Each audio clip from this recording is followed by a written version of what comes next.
ওই ওই যে সুখী সুখী কপত কপতি, বলতে পারবি এদের সুখ কোন মন্ত্রে তছনছ করা যাবে?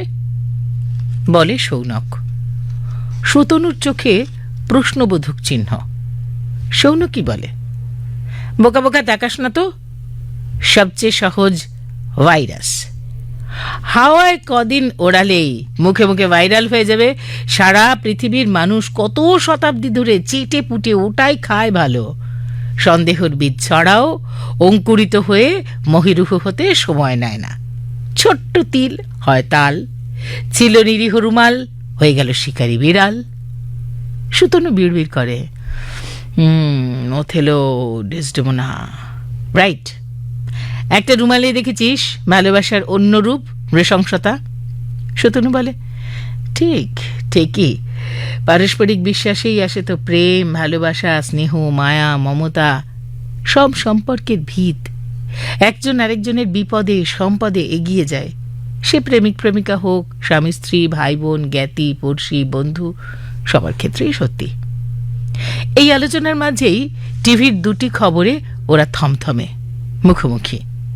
এক, ছেলে ধরা সন্দেহে বেদম মারে যুবক নেতিয়ে পড়লে হাসপাতালে নিয়ে গেলে ডাক্তার তাকে মৃত ঘোষণা করেন।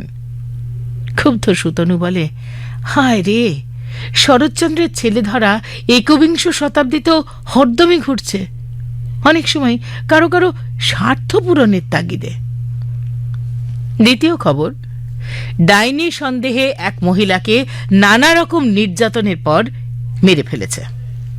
সৌনক বলে, জানিস, বয়স্কা অবিবাহিতারাও এর সহজ শিকার। কারণ কি বলতো? গবাদি পশুর ক্ষতি থেকে পড়শি, গ্রামবাসীদের অসুস্থতা, মৃত্যু, ফসলের ব্যর্থতা, আর্থিক কষ্ট ইত্যাদির জন্য দায়ী করা হয় উপজাতীয় সম্প্রদায়ের মহিলাদের। আসলে এভাবেই ব্যক্তিগত আক্রোশ চরিতার্থ করে জমি সম্পত্তির দখল নেয় এরা। সুতরাং বলে, আমরা তাহলে মধ্যযুগেই এগোইনি এতটুকু, গড়াইনি রথচক্র। অশিক্ষা, অজ্ঞতা, প্রকৃত শিক্ষার অভাব, যুক্তিহীনতায় আজও আক্রান্ত আমরা। সৌনক বলে, ট্র্যাডিশন, দেশে দেশে কালে কালে একই দৃশ্য, নানা মোড়কে, অন্তর্মহল বাহিরমহলের ছোট বড় যে কোনো সন্দেহ ক্যান্সারি, লাগামহীন পাগলা ঘোড়া।